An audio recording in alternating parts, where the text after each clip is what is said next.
Assalamualaikum warahmatullahi wabarakatuh. Sebelumnya perkenalkan, nama saya Syarifah Nadira dengan NIM F1E22255. Di sini saya akan membahas tentang data, sinyal, dan transmisi. Baiklah, yang pertama kita akan membahas tentang data. Nah, data dalam sistem komunikasi adalah informasi yang dikirim dan diterima melalui dua atau lebih perangkat yang terhubung dalam sebuah jaringan. Komunikasi data merupakan proses penggabungan antara pengolahan data dengan transmisi data. Nah, data itu sendiri juga terdiri dari dua jenis, yaitu data analog dan data digital. Yang pertama adalah data analog. Nah, data analog adalah data representasi informasi dalam bentuk gelombang kontinu yang variasi secara terus-menerus dalam waktu. Nah, bayangkan sebuah gelombang suara atau amplitudo dan frekuensinya berubah-ubah secara halus untuk menghasilkan berbagai nada dan volume. Data analog ini lebih mirip dengan fenomena alam di sekitar kita. Dengan karakteristiknya ada diskrit atau nilai data hanya bisa 0 atau 1. Terus itu ada akurat yang dapat diprediksi dengan sangat akurat. Terus ada tahan terhadap noise, yang artinya lebih tahan terhadap gangguan saat transmisi. Terus ada fleksibel, artinya mudah diproses dan dimanipulasi. Terus yang terakhir ada kompresi, yang dimana dapat dikompres untuk menghemat ruang penyimpanan. Selanjutnya ada pengolahan data analog. Pengolahan data analog adalah proses manipulasi sinyal kontinu yang dapat membawa informasi, dan sinyal analog ini bisa berupa gelombang suara, sinyal listrik, atau bentuk gelombang lainnya. Dan proses pengolahan ini melibatkan berbagai teknik untuk mengubah, memodifikasi, atau menggabungkan sinyal-sinyal tersebut. Nah, berikut teknik pengolahan data analog yang meliputi amplifikasi, yaitu meningkatkan amplitudo sinyal tanpa mengubah bentuk gelombangnya. Selanjutnya ada atenuasi, yaitu mengurangi amplitudo sinyal. Selanjutnya ada filtering, atau memisahkan frekuensi tertentu dari sinyal. Selanjutnya ada modulasi, yang mengubah satu bentuk sinyal menjadi bentuk lain untuk transmisi. Yang selanjutnya ada deteksi, untuk mengekstrak informasi dari sinyal yang termodulasi. Yang terakhir ada mixing, untuk menggabungkan dua atau lebih sinyal. Nah, sekarang kita akan membahas tentang media transmisi untuk data analog. Nah, pada media transmisi data analog ini berfungsi sebagai jalur untuk digunakan mengirimkan sinyal ke satu titik ke titik lainnya. Dan untuk data analog ini, media transmisi yang digunakan memiliki karakteristik yang khusus agar sinyal dapat ditransmisikan dengan kualitas yang baik. Contohnya pada jenis kabel twisted pair yang terdiri dari konduktor dalam yang dikelilingi oleh isolator dan konduktor luar. Contohnya pada penggunaan telepon atau jaringan internet. Selanjutnya ada media transmisi nirkabel yang digunakan untuk menggunakan gelombang elektromagnetik yang mengirimkan sinyal tanpa kabel. Contohnya pada penggunaan radio FM dan televisi analog. Nah, selanjutnya kita akan membahas tentang kelebihan dan kekurangan pada data analog. Nah, yang pertama, kelebihan data analog yang meliputi representasi alami, yang artinya data analog merupakan representasi langsung dari dunia fisik seperti suara, cahaya, dan suhu. Selanjutnya ada respon cepat. Nah, pada sistem analog ini seringkali memiliki respon yang lebih cepat terhadap perubahan input karena tidak melibatkan proses konversi yang kompleks seperti pada sistem digital. Nah, terus yang selanjutnya ada pada biaya produksi yang lebih rendah. Nah, pada perangkat analog umumnya lebih sederhana dan lebih murah untuk diproduksi dibandingkan dengan perangkat digital. Nah, selanjutnya ada pada kualitas suara dan gambar yang natural. Nah, bagi sebagian orang, suara dan gambar yang dihasilkan oleh sistem analog terdengar dan terlihat lebih alami dibandingkan dengan digital. Nah, sekarang kita akan membahas tentang kekurangan pada data analog, yang meliputi rentan terhadap noise. Nah, pada data analog sangat mudah terpengaruhi oleh noise atau gangguan dari lingkungan sekitar, seperti interferensi elektromagnetik. Noise ini dapat menyebabkan distorsi pada sinyal. Nah, selanjutnya sulit diproses. pada data analog sulit untuk diproses secara digital karena sifatnya yang kontinu. Dibutuhkan proses konversi analog ke digital atau ADC terlebih dahulu sebelum data dapat diolah oleh komputer. Nah, setelah kita membahas tentang data analog, sekarang kita akan membahas tentang data digital. Nah, data digital itu sendiri adalah representasi informasi dalam bentuk angka biner, yaitu angka 0 dan 1. Setiap data, baik itu teks, gambar, suara, atau video, dapat diubah menjadi rangkaian angka biner ini. Nah, angka biner ini kemudian dapat diproses dan disimpan dan ditransmisikan secara elektronik. Nah, untuk karakteristik data digital meliputi diskrit, yang dimana data digital terdiri dari nilai-nilai yang diskrit atau terpisah, yaitu antara 0 atau 1. Tidak ada nilai antara keduanya. Ya, terus selanjutnya ada akurat. Pada data digital dapat direproduksi dengan tingkat akurasi yang sangat tinggi. Setiap bit data dapat direpresentasikan dengan pasti. Selanjutnya ada fleksibel. Pada data digital mudah dimanipulasi, dikompres, dan dienkripsi. Nah, selanjutnya pada tahan terhadap noise. Nah, data digital ini lebih tahan terhadap gangguan noise dibandingkan dengan data analog. Nah, selanjutnya mudah disimpan. Data digital ini juga dapat disimpan dalam berbagai media penyimpanan seperti hard disk, SSD, atau cold storage. Selanjutnya kita akan membahas pengolahan data pada data digital. Nah, pengolahan pada data digital adalah proses mengubah data mentah atau raw data menjadi informasi yang bermanfaat dan mendapat dipahami. Nah, data mentah ini bisa berupa angka, teks, gambar, suara, atau kombinasi dari semuanya.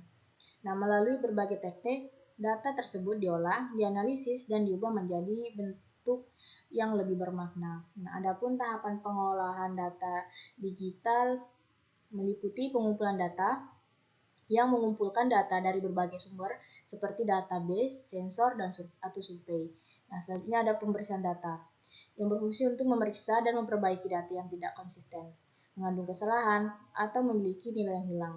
Nah, selanjutnya ada transformasi data, yaitu untuk mengubah data ke dalam format yang sesuai untuk dianalisis. Nah, selanjutnya ada analisis data, menerapkan teknik statistik dan pemodelan untuk menemukan pola, tren, dan hubungan dalam data. Misalnya ada visualisasi data yang berfungsi untuk menyajikan hasil analisis dalam bentuk grafik, diagram, atau dashboard yang mudah dipahami. Nah, yang terakhir ada interpretasi dan komunikasi yang berfungsi untuk menginterpretasikan hasil analisis dan mengkomunikasikannya kepada pihak yang berkepentingan.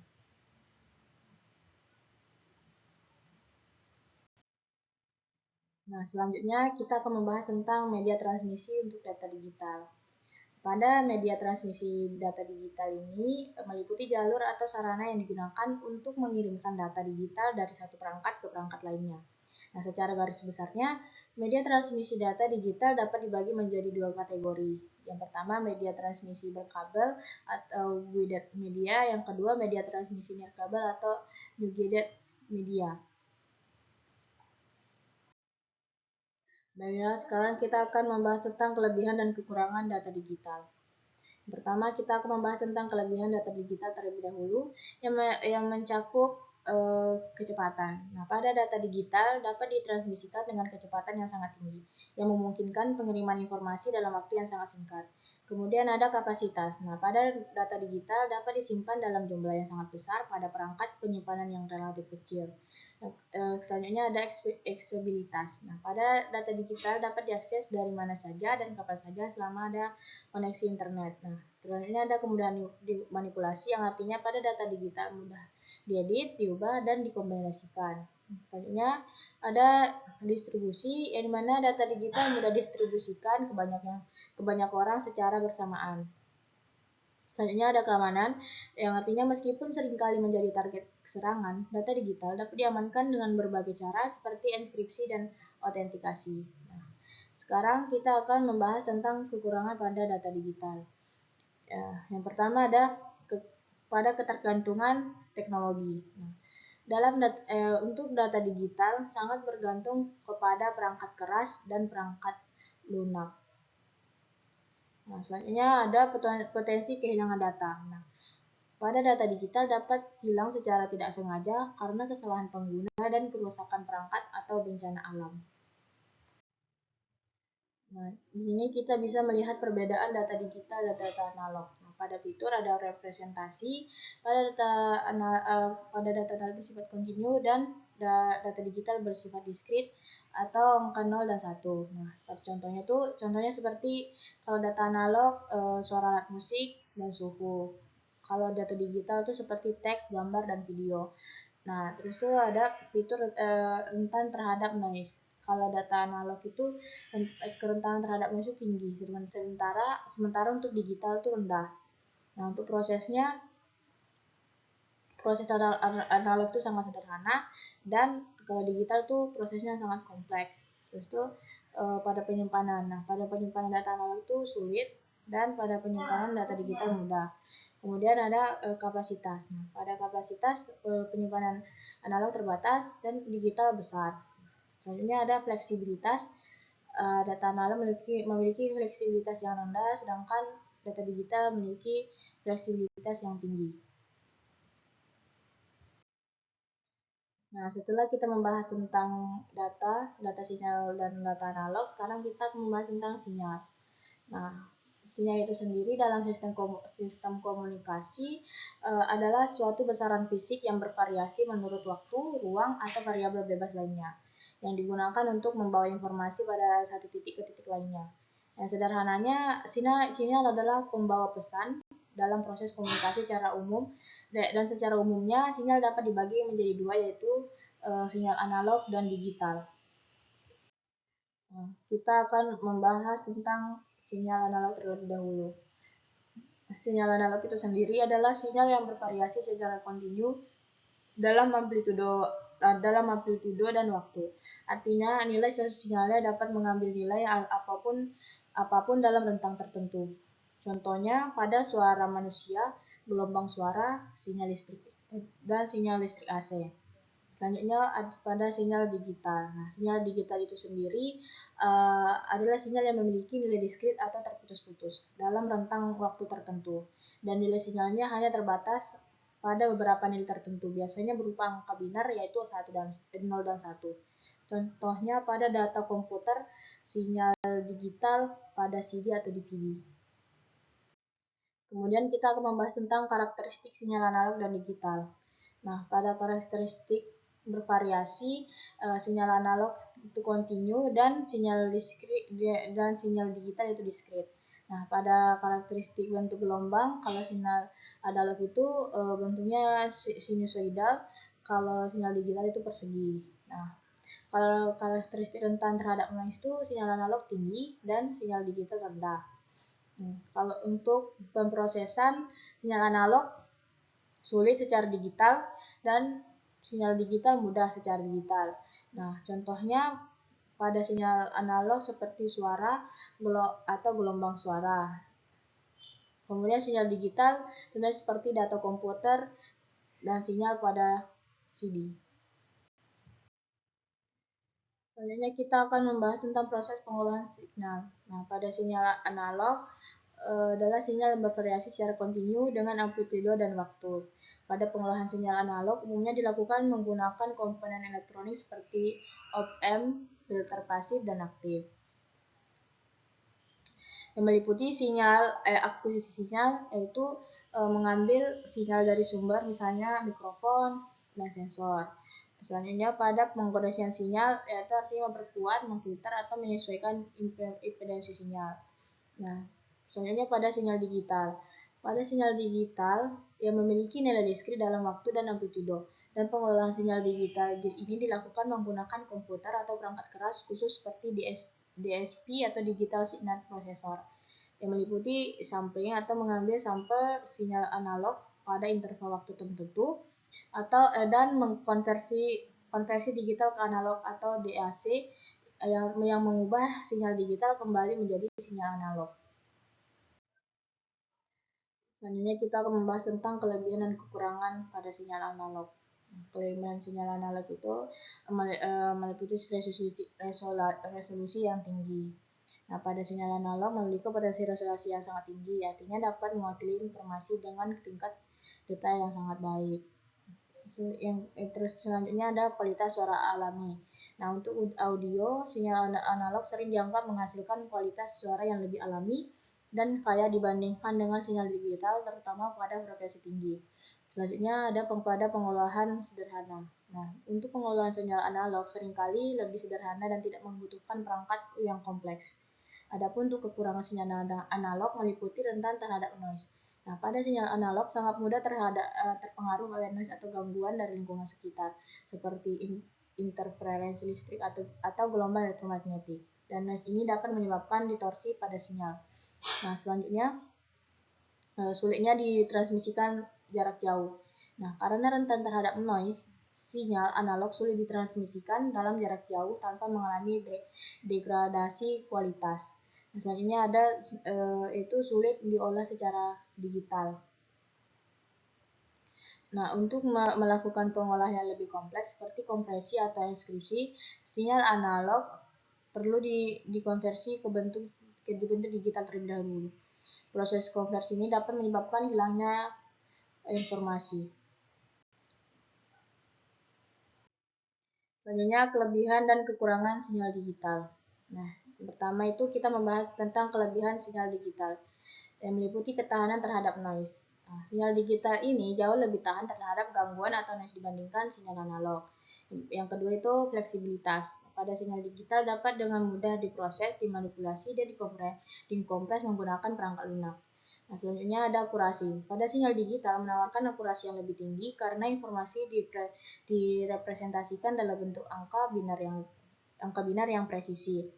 Selanjutnya efisiensi penyimpanan. Nah, sinyal digital dapat dikompres untuk menghemat penyimpanan. Selanjutnya ada transmisi jarak jauh.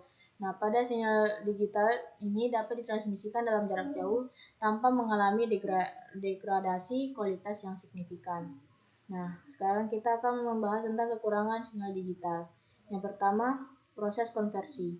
Pada sinyal analog yang berasal dari dunia nyata, perlu dikonversi menjadi sinyal digital melalui proses sampling dan kuantitasi. Nah, selanjutnya ada biaya perangkat. Pada perangkat yang digunakan untuk memproses sinyal digital, seperti komputer dan DSP, umumnya lebih mahal dibandingkan perangkat analog. Yang ketiga, ketergantungan pada perangkat keras. Nah, pada kualitas sinyal digital sangat bergantung kepada kualitas perangkat keras yang digunakan. Nah, setelah kita membahas tentang data dan sinyal, selanjutnya kita akan membahas tentang transmisi. Nah, transmisi itu sendiri adalah proses pengiriman atau penyaluran sesuatu, baik itu data, energi, atau informasi genetik dari satu titik ke titik lainnya. Dalam konteks teknologi informasi, transmisi merujuk kepada pengiriman data melalui berbagai media seperti kabel, serat optik, atau gelombang radio. Nah, proses ini melibatkan sumber data, saluran transmisi, dan tujuan. Nah, sekarang kita akan membahas tentang transmisi analog dan digital. Yang pertama, kita membahas tentang transmisi analog terlebih dahulu, yang dimana transmisi analog adalah proses pengiriman informasi menggunakan sinyal yang bervariasi secara kontinu dalam amplitudo dan waktu. Dan sinyal ini mirip dengan gelombang suara atau cahaya, yang memiliki bentuk yang halus dan terus-menerus berubah. Contohnya seperti pada sinyal suara pada telepon konvensional, siaran radio FM, dan sinyal televisi analog. Selanjutnya kita membahas transmisi digital. Nah, pada transmisi digital itu sendiri adalah proses pengiriman informasi menggunakan sinyal yang terdiri dari urutan diskrit yang terputus-putus yang mewakili data dalam bentuk angka binar 0 dan 1. Nah, setiap bit 0 dan 1 atau 1 mewakili suatu informasi tertentu. Contohnya pada transmisi data melalui internet, sinyal telepon seluler, dan siaran televisi digital. Selanjutnya kita akan membahas tentang teknik dan media transmisi analog dan digital. Yang pertama, teknik analog yang meliputi modulasi atau proses mengubah sinyal informasi, misalnya suara atau data, menjadi sinyal pembawa atau carrier yang frekuensinya lebih tinggi. Nah, selanjutnya teknik digitalnya meliputi PCM atau Pulse Code Modulation yang berfungsi untuk sebagai proses mengubah sinyal analog menjadi sinyal digital dengan cara mengambil sampel secara periodik, kemudian kuantitasi dan dikodekan menjadi bit. Selanjutnya ada digital modulation atau proses pengubah sinyal digital menjadi sinyal analog yang cocok untuk transmisi saluran fisik. Mungkin hanya itu yang bisa saya sampaikan. Lebih dan kurangnya saya mohon maaf. Saya akhiri. Wassalamualaikum warahmatullahi wabarakatuh.